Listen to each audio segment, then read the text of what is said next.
C'est pour moi un honneur de partager avec vous notre expérience en tant que torréfacteur. Nous sommes installés en Afrique et tout particulièrement ici au Gabon depuis plus de 35 ans. Notre opinion sur le thème des défis du Robusta en Afrique se situe essentiellement au niveau de la qualité qui mérite d'être améliorée. La magie du café s'opère une fois que le café est introduit dans le torréfacteur. Et c'est seulement quand il aura fini sa cuisson et révélé ses arômes que nous découvrirons si nous avons acheté un bon café. Vous avez tous déjà entendu dire que l'Arabica est meilleure que le Robusta. Or, sachez qu'il n'existe qu'une partie de la récolte en Arabica qui est considérée comme gourmet. Au même titre, il existe également différentes qualités de Robusta. Par exemple, un Robusta gourmet, c'est-à-dire récolté dans les règles de l'art et décortiqué par voie humide, sera meilleur qu'un Arabica ordinaire, nature. Les points forts du Robusta. Premièrement, il est riche en caféine et en antioxydants. La caféine, utilisée en quantité raisonnable, est importante pour notre corps. Elle accroît temporairement la vigilance et la concentration. Les antioxydants suscitent beaucoup d'intérêt en termes de santé, car certaines recherches médicales ont révélé que cela favoriserait la prévention de certaines maladies neurodégénératives. Deuxièmement, quand vous dégustez un Robusta, vous découvrez un goût puissant et corsé, très apprécié et essentiel dans les mélanges des expressos. Et enfin, c'est une variété plus facile à cultiver, plus résistante aux maladies, et elle s'adapte aux altitudes plus basses et aux températures plus élevées.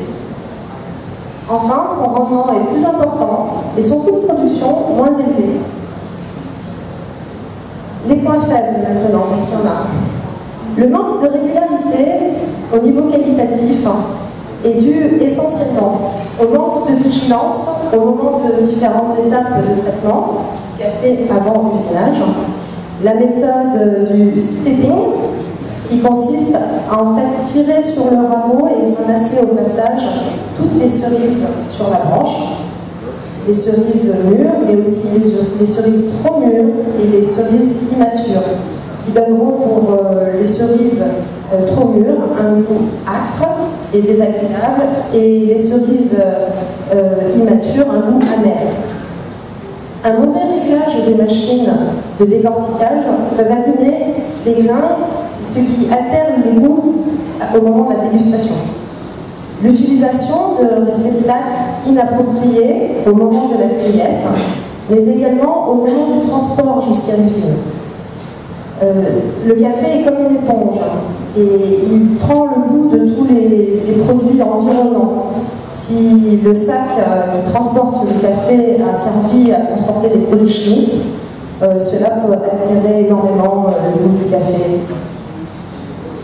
Les mauvaises conditions de séchage, qui sont souvent dues au manque d'emplacement adapté pour étaler correctement le café et pouvoir le couvrir en cas de pluie.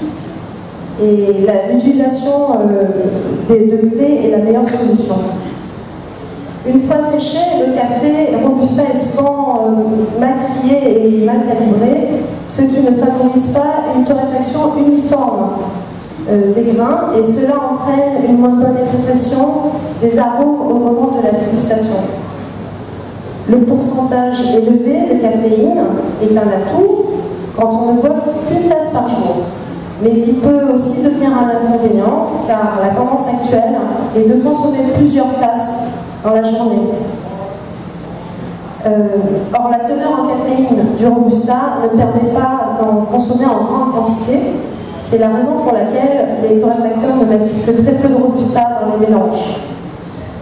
Il est rare de rencontrer tous ces détails lorsqu'il s'agit d'Arabica. Étant donné que le prix de l'Arabica est plus élevé, il est donc plus sévèrement contrôlé à chaque étape.